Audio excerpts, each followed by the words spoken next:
Hi అందరికీ good morning. Srikalahasti ఇప్పుడే చేరుకున్నాము. ఉదయం టైం వచ్చేసి 4:30 AM అవుతుంది. ట్రైన్ అయితే దిగాము. అలా నడుస్తూ బయటికి అయితే వెళ్తున్నాము.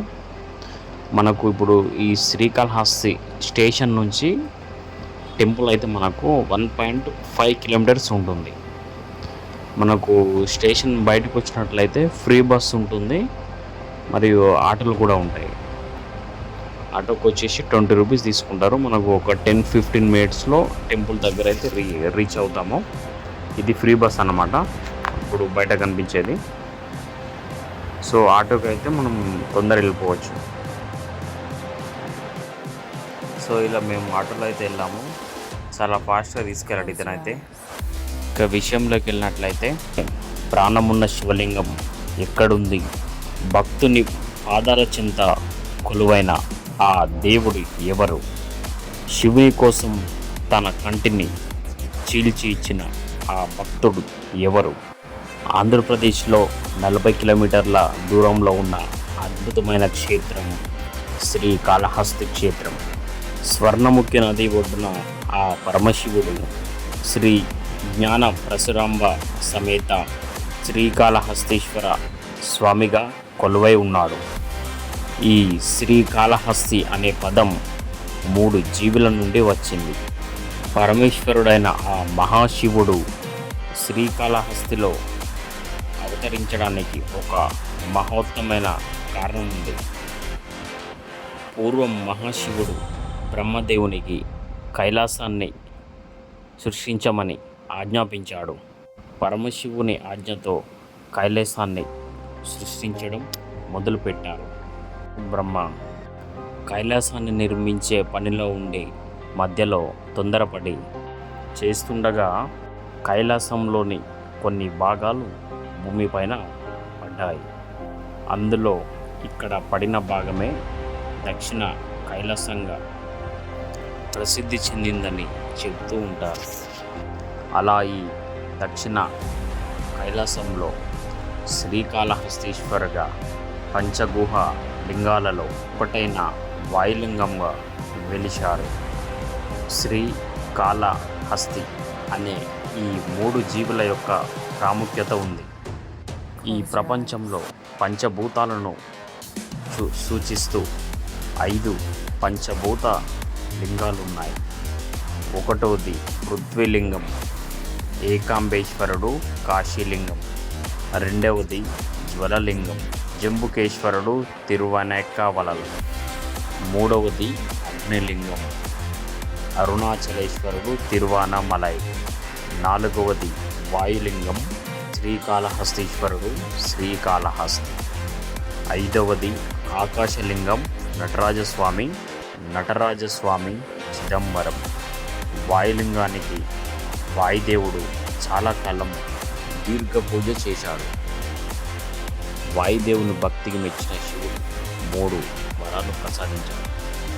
అప్పుడు వాయుదేవుడు శివునితో, స్వామి, నేను ఈ విశ్వమంతా ఉండాలి, ప్రతి జీవిలోనూ నా స్థానం ఉండాలి, నేను పూజించిన ఈ లింగానికి నా పేరుతో ప్రసిద్ధి చెందాలని కోరాడు వాయుదేవుడు. అందుకే ఆ లింగానికి వాయులింగం అనే పేరు వచ్చిందని కథ. ఇక నెక్స్ట్, శ్రీకాళహస్తి అంటే అర్థం. శ్రీ అంటే సాలపురుగు, కాళ అంటే సర్పము, హస్తి అంటే ఏనుగు. ఇలా ఈ 3 జీవుల భక్తిని చాటి చెప్పేదే శ్రీకాళహస్తి. ఆ ఈశ్వరుని మహత్యం ఇప్పుడు మనం ఈ 3 శ్రీ అంటే దాని యొక్క వృత్తాంతం గురించి తెలుసుకుందాం. ఒకప్పుడు పూర్ణ నబి అనే ఒక గొప్ప శిల్పి ఉండేవాడు. కృతాయుగంలో దేవతల శిల్పి అయిన విశ్వకర్మ కుమారుడే ఈ పూర్ణనవుడు. ఈయన తన ప్రతిభతో బ్రహ్మ చేసే సృష్టికి ప్రతిసృష్టి చేసేవాడు. మరి అతను చేసేది ఆ బ్రహ్మదేవునికి చాలా అవమానకరంగా ఉండేది. అందులోనూ సృష్టికర్త శివుని చేతనే నియమించిన వారు బ్రహ్మ తప్ప ఇంకెవరు తన పనికి సమర్థులు కారు.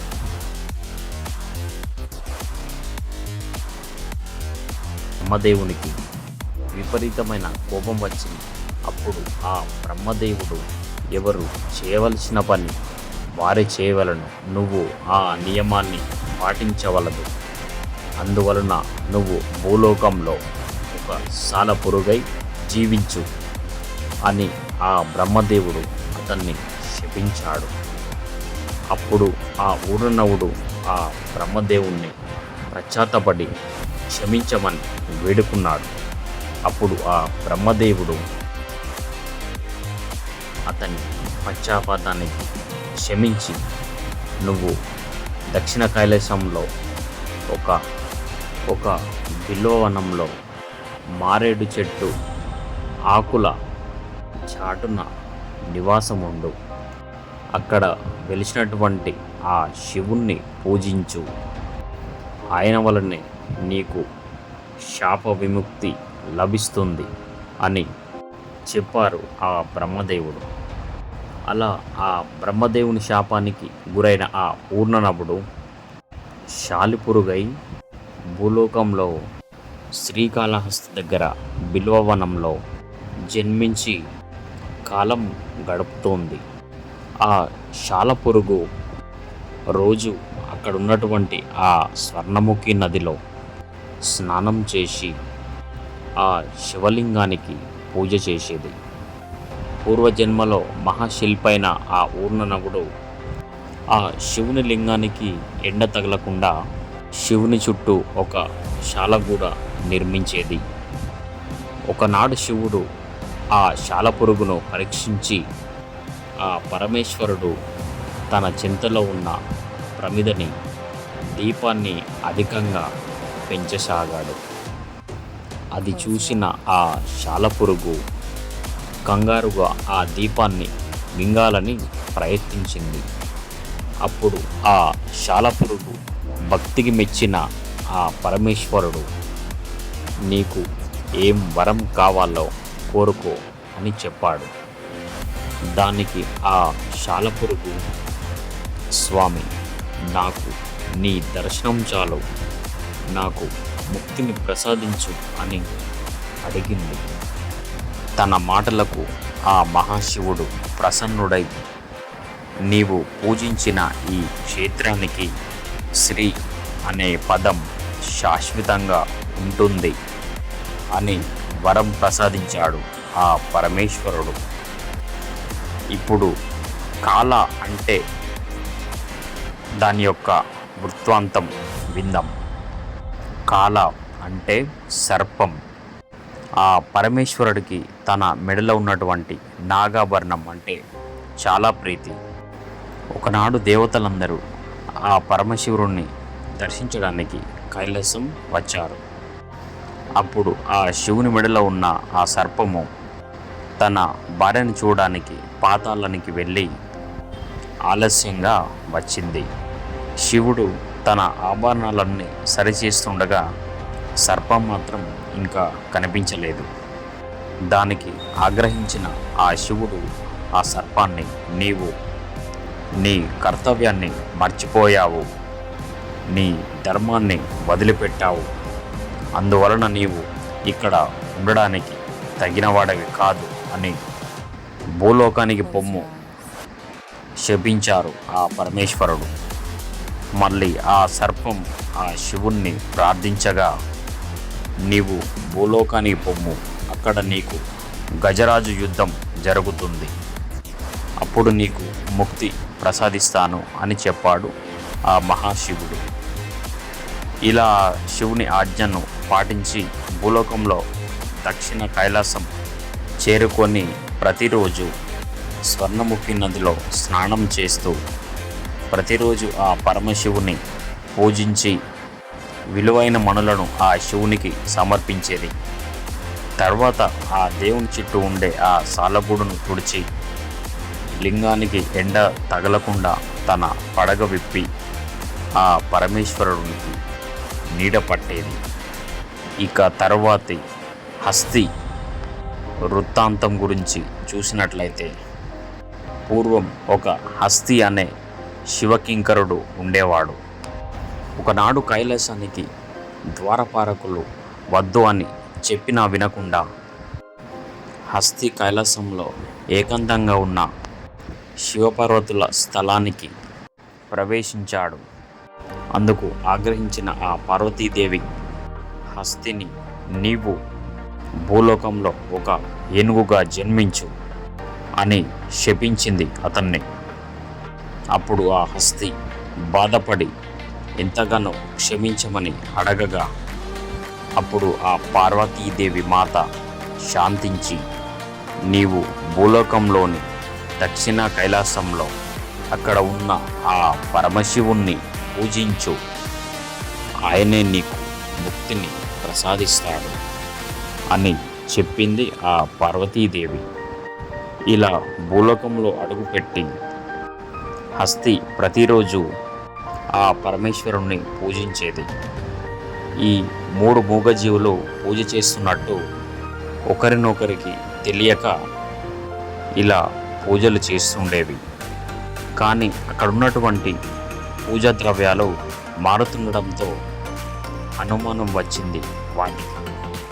ఒకనాడు ఏనుగు నీటిని తీసుకొచ్చి ఆ పరమేశ్వరుణ్ణి పూజిస్తుండగా, అప్పుడు పూజిస్తున్న ఆ ఏనుగును చూసి సర్పం ఆ ఏనుగు తొండంలో ప్రవేశించి ఆ బాధను తట్టుకోలేక ఆ ఏనుగు మరణించింది. అలా ఏనుగు కింద పడుతున్నప్పుడు ఆ కుంభస్థంలో ఉన్నటువంటి సర్పం కింద పడి మరణించింది. అప్పుడు ఆ ఏనుగు కూడా ఆ సాలపురుగుపై పడింది. దీనివలన ఆ సాలపురుగు కూడా మరణించింది. దీనివలన ఆ 3 మూగభక్తి జీవుల భక్తికి మెచ్చిన ఆ పరమశివుడు ఆ 3 జీవులకి కూడా ముక్తిని ప్రసాదించాడు. అప్పుడు ఆ జీవులకి వరంగా ఆ పుణ్యస్థలం శ్రీకాళహస్తిగా నిలుస్తుందని ఆ మూగజీవులకు వరం ప్రసాదించాడు ఆ మహాశివుడు.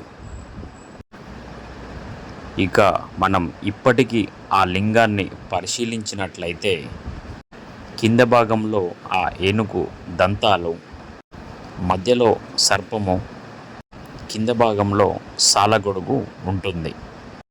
ఆ శివలింగాన్ని ఎవరు తాకరు. ఆఖరికి అక్కడున్న అర్చకులు కూడా అభిషేకాన్ని లింగం పైనుండి చేస్తారు. ఇంతటి అద్భుతమైన చరిత్ర శ్రీ కాళహస్తీశ్వర ఈ శివలింగానికి ఉంది.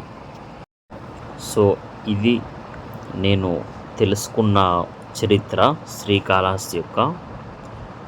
ఇప్పుడు పైన చూస్తున్నది శ్రీ భక్త కన్నప్ప స్వామి యొక్క మందిరము. పైన వెళ్తుంటే ఇది మొత్తం పైనుంచి అన్నమాట టోటల్గా వ్యూ కనిపిస్తుంది.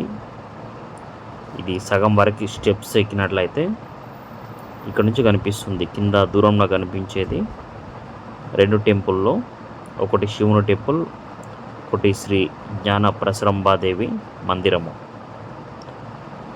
సో ఇలానే పైనుంచి చూసినట్లయితే టోటల్గా అక్కడ ఉన్నటువంటి ఆ నది కావచ్చు, అక్కడ చుట్టుపక్కల ఉన్నటువంటి అన్నీ కూడా మనకు వ్యూ క్లియర్గా కనిపిస్తుంటాయి.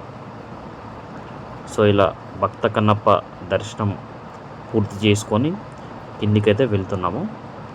సో ఇప్పటివరకు చూసినందుకు thank you all. Thank you అందరికీ. ఓం సర్వేశ్వరాయ విద్మహే శూలహస్తాయ ధీమహి తన్నో రుద్ర ప్రచోదయాత్. ఓం నమ శివాయ. హర హర మహాదేవ్ శంభో శంకర. థ్యాంక్ యూ అందరికీ.